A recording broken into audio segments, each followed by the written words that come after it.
Hey everyone, welcome back to Eric's Everyday Watches. As always, if you like this video, if you find it helpful, please do me a favor, hit the like button and consider subscribing. So let's start with a quick overview of this watch. This Casio model EFV-120DB. Prices for this watch seem to vary wildly. On Amazon, the price went from $66 to $126 for the red version with a leather strap. For the yellow version with a metal bracelet, prices ranged from $141 to $188. Now these prices are just during the time it took me to create the unboxing video and this review video.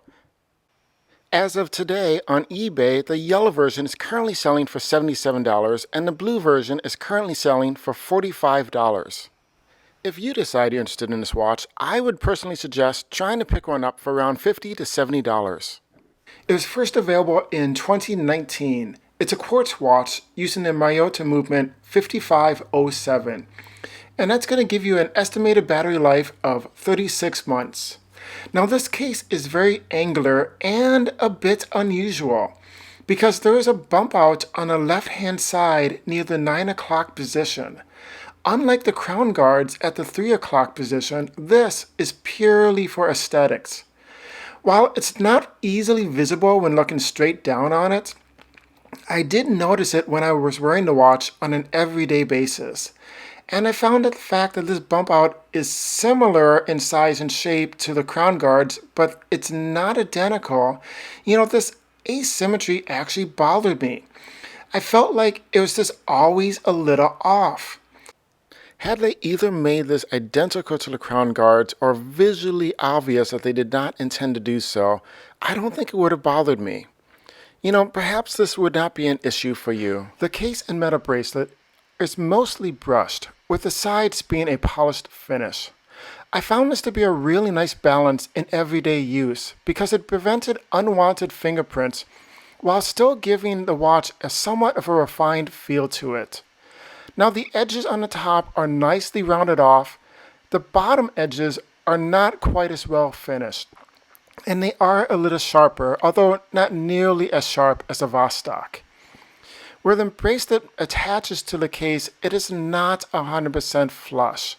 The bracelet sits down maybe 1 millimeter, but honestly it doesn't bother me, and I think it kind of works with the angular design of the watch. Now this of course is being very, very critical, especially given the price point of this watch, but I think it's worth mentioning. So the bezel is my first gripe with this watch. It is a 120 click unidirectional bezel. It has a really good sound to it and very little backplay. Now it does have a cog edge which is easy to grip and to turn. This is a countdown bezel, which means you set one of the numbers on the bezel to the second hand or the minute hand. For instance, if we set the 10 to the minute hand, it will count down 10 minutes till it gets to the 0 or the blue triangle. So my issue with this countdown bezel is the fact that they wrote the word countdown on the bezel. It's not actually necessary.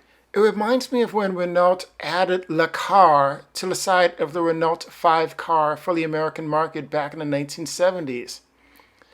My second gripe with this bezel is that I have difficulty lining it up perfectly at the 12 o'clock position. It feels like it's like 1 millimeter off. And my last gripe with this bezel is that even though I like the look of it, at the same time, I feel like this black bezel was simply added onto this watch to try to give it a more sporty feel. Now on a positive note, the white hour and minute hands are pencil shape and offer a really strong contrast between the dark blue sunburst dial. The metal indices which are applied have both a polished and brushed appearance to them, and they extend past and into notches in the chapter ring. The second hand is a good length and extends all the way to the blue minute ticks on the chapter ring. It hits those minute ticks dead on about 90% of the time. The other 10%, it's off. But this isn't often a problem for watches in general, and not specifically budget watches. The date window at the 3 o'clock has black numbers on a white background, and the font they use is very easy to read. At the 6 o'clock, the text printed on the dial reads 100 meters water resistance, which is a lot more than I expected for this type of watch. Now in comparison, I have a Seiko dive watch, the Seiko 5 SRPD, which also offers 100 meters of water resistance.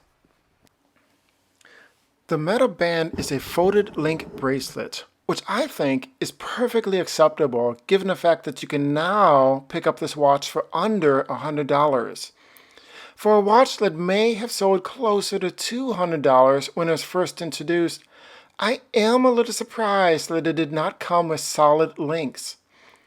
That said, they did do a decent job of hiding the folded link in between the links where it would be the least noticeable. It's worth noting here that this watch also comes with a silicone or a leather strap option. Now, in my everyday use, I found the bracelet to be completely wearable. And by that, I mean it was not a hair puller, it was not squeaky, and overall, it's a decent looking bracelet. The double push button clasp comes with 4 micro adjustments to make sure that everyone can get a decent fit with this bracelet. One thing to point out is that there does appear to be a larger gap when the clasp is closed than I am used to seeing. It did not, however, affect the way it felt when I wore it. So let's do a rundown of the specs. Of course, it's a quartz watch with a Miyota movement 5507. There's a mineral crystal, and the case diameter is 41 millimeters, case thickness is 10.5 millimeters, the lug width 21 millimeters, and the lug to lug 47 millimeters. Now the pros and cons to this watch. The pros, it's a good looking watch. You can pick it up for under $100. The hands and the date are both easy to read. It does not collect a lot of fingerprints, mostly because the case and the bracelet have a brushed finish on 90% of it. The angular design of the case stands out, and the bracelet comes with a lot of micro adjustments. Now for the cons, I have to list the bezel, mainly the fact that they actually put the word countdown on the bezel, but also because I find it is slightly off alignment. My other con on this watch would be the fact that the case itself is asymmetrical. This has been Eric from Eric's Everyday Watches, reminding you, buy the watch that you love. And don't pay any attention to what anybody else says or thinks. This is your watch collection. If you like this video, if you find it helpful in any way, please do me a favor and hit the like button and consider subscribing. I'll see you in the next video.